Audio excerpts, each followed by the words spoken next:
Assalamualaikum warahmatullahi wabarakatuh. Jadi di siang hari ini kita akan ngobrol mengenai korelasi takwa sebagai parameter kemuliaan seorang hamba, di mana nanti kita akan ngobrol bersama teman-teman saya. Mungkin bisa perkenalan satu-satu. Perkenalkan, nama saya Andini Nuratika Sari, NPM 024 dari Prodi Teknik Lingkungan. Saya Afrahul Risma Faradila, NPM 023 dari Prodi Teknik Lingkungan.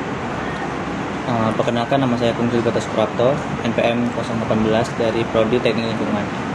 Perkenalkan, nama saya Marwa Ardianti Safa dari Prodi Teknik Lingkungan, NPM 017. Dan dengan saya sendiri, saya Amalia Dwi Cahyani dengan NPM terakhir 022 dari Prodi Teknik Lingkungan. Nah, mungkin di sini aku bisa awali dulu ya mengenai apa yang akan kita bicarakan pada siang hari ini. Di sini kan sesuai dengan temanya, jadi kan kita akan ngobrol mengenai ketakwaan seorang hamba. Nah, mungkin bisa dijelaskan sebenarnya takwa ini menurut pengertian kalian lah mengenai masing-masing gitu. Mungkin bisa dari Andin dulu.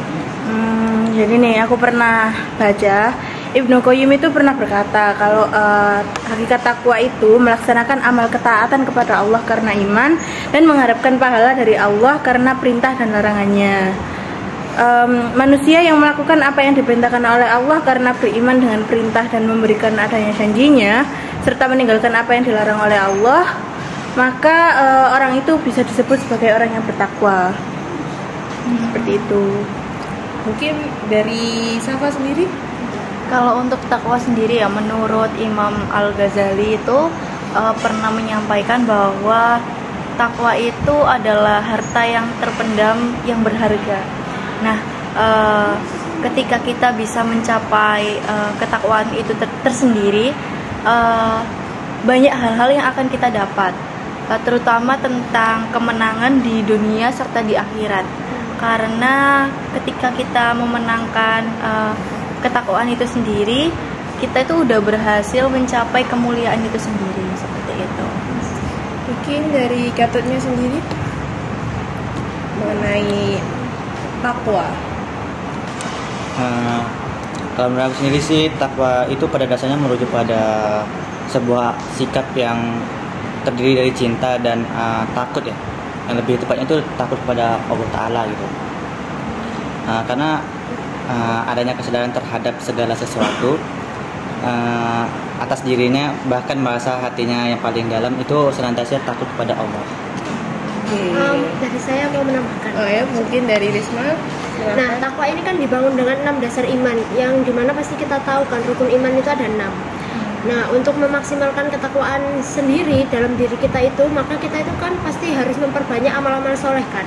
Terus karena kita memperbanyak amal soleh, maka kita juga akan menguatkan iman kita. Karena semakin banyak ibadah yang kita kerjakan, maka semakin kuat juga kan iman kita. Dan kita itu semakin kayak bertakwa gitu kan kepada Tuhan. Nah, betul-betul aku juga setuju dari pendapatnya Risma. Jadi menurutku sendiri itu kan takwa itu merupakan sebuah kunci keimanan seorang hamba kepada Tuhan gitu kan. Nah, kayak takwa itu bukanlah dari juga bisa dinilai dari tingkat ketaatan seorang hamba kepada Tuhannya. Nah, terus kemudian dari takwa sendiri kan sudah banyak nih pemahamannya, dan mungkin ketika kita melihat lagi, flashback lagi ke tema, bahwasanya korelasinya takwa itu adalah manusia yang mulia. Sebenarnya apa sih yang kalian ketahui mengenai manusia yang mulia di hadapan Allah itu sebenarnya yang bagaimana? Mungkin dari Andin sendiri? Kalau dari aku sendiri, manusia itu disebut bahwa diciptakan oleh Allah menjadi makhluk yang paling mulia. Nah, manusia itu bisa menjadi mulia dan tinggi kedudukannya di sisi Allah jika dia mampu menjaga akhlaknya kepada sesama manusia dan juga lingkungannya. Dan juga manusia yang mulia itu manusia yang taat menjalankan perintah Allah dan menjauhi apa yang dilarang, seperti itu. Tapi nih, di zaman sekarang ini tuh banyak nggak sih manusia tuh terkadang itu lalai akan kemuliaannya di akhirat. Jadi banyak manusia yang lebih mementingkan kemuliaannya dan kehormatannya di dunia. Seperti itu. Bener sih. Iya kan, lebih mentingin jabatan daripada jabatannya di mata manusia daripada di mata Tuhan itu sendiri. Nah, gitu. Kalau dari Tuhan, bukan dari Tuhan sih, maksudnya kayak derajat kita di Tuhan itu kan seharusnya kita tuh sama kan, karena di mata Tuhan itu kita itu gak ditentuin sama jabatan, gak ditentuin sama nasab, terus kita juga gak ditentuin seberapa kaya kita, seberapa butuhnya apa dari keturunan yang lain, itu kan enggak kan. Tapi kita sebagai manusia tuh kita nggak bisa menghakimi atau menilai seseorang itu hanya dari tampilan luar kan. Karena kalau kita melihat dari tampilan luar itu kan cuma kita lihat dasarnya aja kan, permukaan aja. Jadi ya hakikat kita bertakwa itu apa yang ada dalam hati kita, seperti itu kan. Ada potongan surat yang menyebutkan al-taqwa hahuna. Nah, takwa itu berada dalam hati kita. Artinya takwa itu nggak semata-mata dari apa yang tampak ada di luar, namun itu ada dalam hati kita sebagai acuan kita, supaya kita tidak bisa menilai orang itu hanya dari luarnya aja, seperti itu. Betul.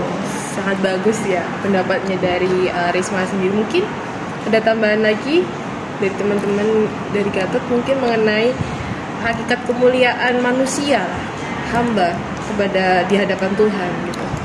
Kalau menurut aku sendiri ya, dari korelasi ketakwaan dengan kemuliaan manusia ini yang telah dijelaskan oleh Syekh As-Sa'di rahimahullah, berkata Allah menjadikan kalian berbangsa dan suku, ada yang Arab dan ada yang non-Arab.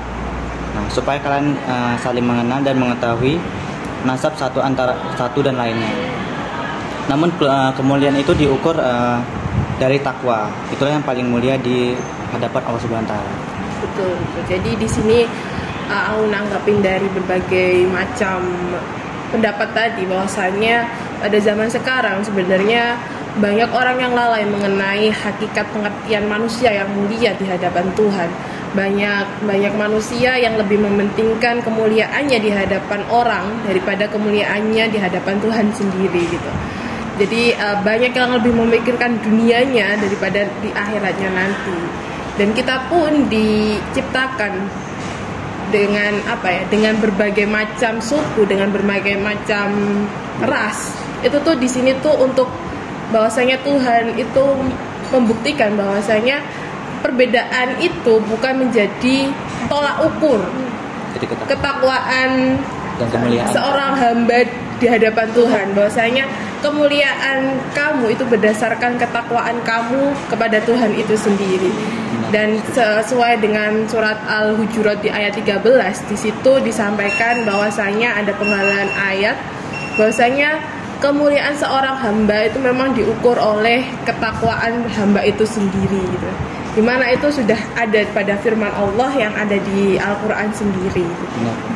Mungkin itu saja kan mengenai manusia yang mulia. Kemudian sebenarnya apa sih parameternya? Dan kita kan tadi udah sedikit menyenggol nih antara ketakwaan dan kemuliaan, korelasinya.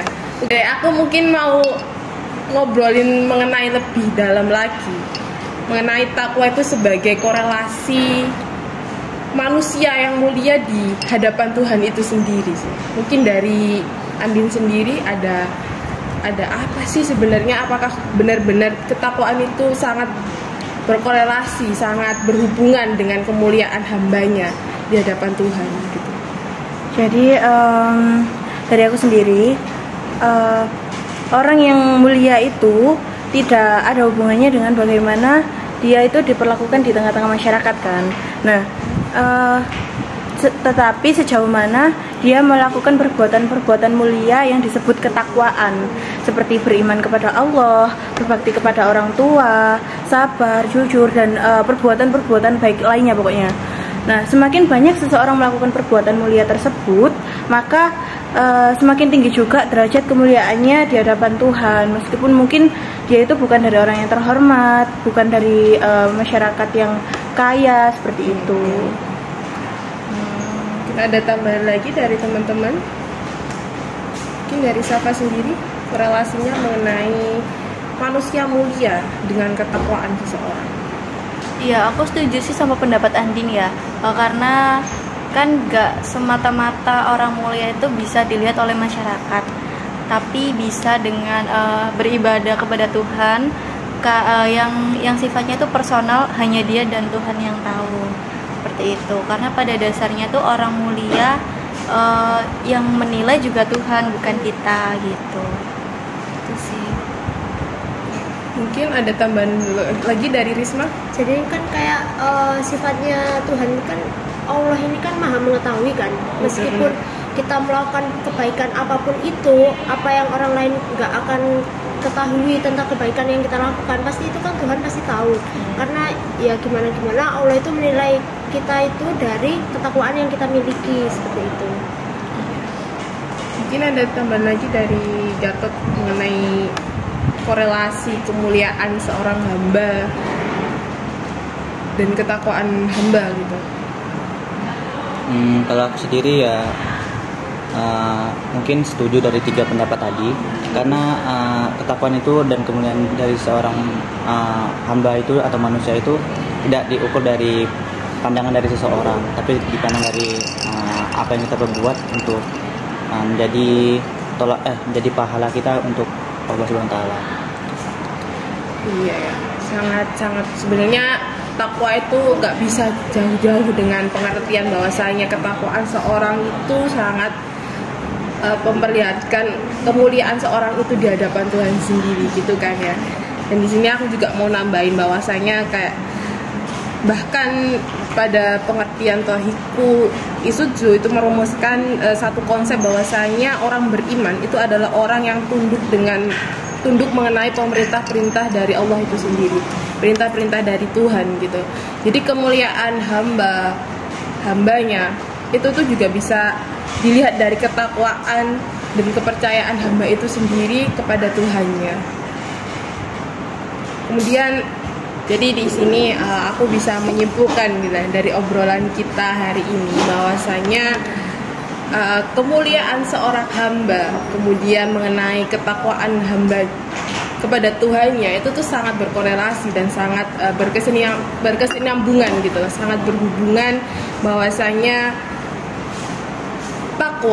ketakwaan seorang hamba itu tuh sudah berarti bahwasanya orang tersebut mulia di hadapan Tuhan itu sendiri.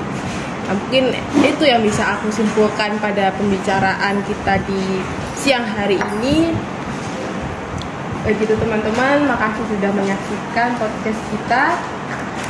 Untuk kurang lebihnya kami mohon maaf. Assalamualaikum warahmatullahi wabarakatuh.